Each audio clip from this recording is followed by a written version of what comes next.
Hello friends. आज मैं आपके साथ साबूदाने की खिचड़ी की रेसिपी शेयर करने जा रही हूँ। ये रेसिपी आप चाहें तो सुबह नाश्ते में ले सकते हैं, शाम के वक्त भी आप ले सकते हैं। आप इसे चाहें तो बच्चों के लंच बॉक्स में भी डाल सकते हैं, उनको दे सकते हैं स्कूल में। अपने हस्बैंड को आप शाम की चाय के साथ सर्व कर सकते हैं। ऑफिस वगैरह में कई बार होता है कि बाहर की चीज़ नहीं लेनी है, तो आप घर की ऐसी चीज़ें दे सकते हैं। तो आज मैं आपके साथ साबूदाने की खिचड़ी की सादा सी, बहुत सादा सी रेसिपी है। कई तरीके से साबूदाने की खिचड़ी बनाई जाती है, हम अपने घरों में कई तरीके से बनाते हैं, जिसमें से एक ये है, बहुत सादा सी, बहुत सिंपल सी है, जिसके लिए इंग्रेडिएंट्स मैं आपको दिखा देती हूँ।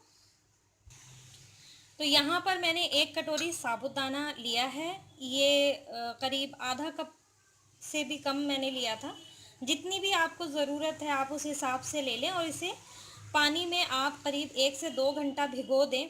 और जब ये थोड़ा फूल जाए तो इस साबूदाने को छलनी में लेकर छान दें, और आधे से 1 घंटा आप इसे उसी तरह छोड़ दें, जिससे कि इस तरह से हो जाए। मैं आपको दिखाती हूँ कि किस हद तक नरम हो जाता है। ये देखिए, जब आप इसे प्रेस करेंगे, ये देखिए कोई ग्रेन अंदर आपको नहीं नज़र आएगा, बिल्कुल गला हुआ सा ये हो जाता है। तो इसके अलावा यहाँ पर मैंने मिर्च ली है, आप अपने टेस्ट के अकॉर्डिंग ले सकते हैं। यहीं पर नमक आप अपने टेस्ट के अकॉर्डिंग लें। कुछ मूंगफली के दाने आप ज़्यादा या कम अपनी मर्ज़ी से कर सकते हैं। थोड़ा सा ज़ीरा और चंद पत्तियाँ करी पत्ते की मैंने ली हैं। तो बस यही चीज़ें यहाँ पर मैं बहुत सादे तरीके से बना रही हूँ। थोड़ा सा ऑयल चाहिए होगा। तो चलिए अब हम शुरू करते हैं साबूदाने की खिचड़ी बनाना। तो ये देखिए, बहुत थोड़ा सा मैंने ऑयल लिया है, समझें कि 2 टीस्पून लिया होगा। बहुत ज़्यादा ऑयली अगर हो जाती है तो अच्छी नहीं लगती। यहाँ पर मैं कड़ी पत्ता डाल रही हूँ।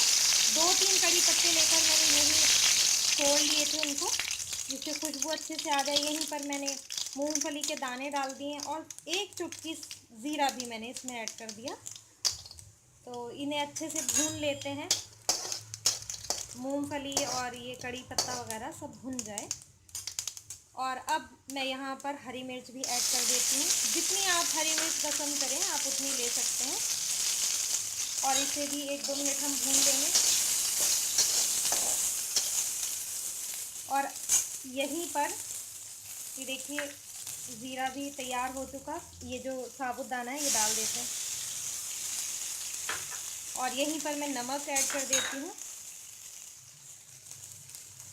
आप अंदाज से जितना आपको नमक पसंद है वो आप इस्तेमाल करें, और इसे मैं मिक्स कर देती हूँ, फिर मैं आपको दिखाती हूँ। ये देखिए, ये बिल्कुल तैयार है। मिक्स कर लिया हमने, 1 से 2 मिनट हमने इसे पकाना है। और ये देखिए, बड़ी अच्छी सी खिली खिली सी ये दाने दाने आप देखें कि इसके अलग हैं। और अब मैं यहाँ पर फ्लेम ऑफ कर देती हूँ। करीब मैंने इसे 1 से 2 मिनट पकाया है। अब मैं इसे बंद करती हूँ और सर्व करती हूँ। तो देखिए फ्रेंड्स, यहाँ पे हमने ये साबूदाने की खिचड़ी तैयार कर ली है, सर्व कर ली है, और एकदम आप देख सकते हैं बिल्कुल खिली खिली सी बनी है। और अगर साबूदाना आपके पास भीगा हुआ रखा है तो इसे बनाने में बिल्कुल भी देर नहीं लगती है। अगर आप इसमें आलू टमाटर जो चाहे ऐड करें, बस साबूदाने से पहले पहले ही आप उसे ऐड करके पका लें इंशाल्लाह। तो इंशाल्लाह आगे मैं इसकी और वैरायटी, जिस तरह से मैं और 1-2 तरीके से बनाती हूँ, तो वो भी मैं आपके साथ शेयर करूँगी। और उम्मीद करती हूँ आपको ये सादा सी लेकिन बहुत मज़ेदार सी रेसिपी आप तैयार करेंगे तो आपको इंशाल्लाह पता चलेगा कितनी मज़ेदार ये बनती है, और बहुत पसंद आती है बच्चों को। उम्मीद करती हूँ आपको ज़रूर पसंद आई होगी। अगर ये रेसिपी आपको पसंद आती है तो आप इसे अपने फैमिली और फ्रेंड्स के साथ ज़रूर शेयर करें, और मुझे भी अपने तजर्बे बताइए, अपने एक्सपीरियंस बताइए कि आपकी रेसिपी कैसी तैयार हुई है, क्या आपके तजर्बे रहे हैं। तो ज़रूर लाइक कीजिए अगर आपको पसंद आती है, शेयर करें। और अगर आपने अभी तक ये चैनल सब्सक्राइब नहीं किया तो आप भी हमारी फैमिली के साथ जुड़िए, हमारे साथ जुड़िए, जिससे आपको और आने वाली रेसिपी आराम से मिल जाए, और बेल आइकन प्रेस कर दें। फटाफट आपको रेसिपी मिल जाएगी और आप इंजॉय कर सकते हैं, बना सकते हैं इंशाल्लाह। उम्मीद करती हूँ आपको ये रेसिपी ज़रूर पसंद आई होगी। तो ज़रूर बताइए और दुआओं में याद रखिए। इंशाल्लाह मिलते हैं अगली वीडियो में। जब तक के लिए अल्लाह हाफिज़।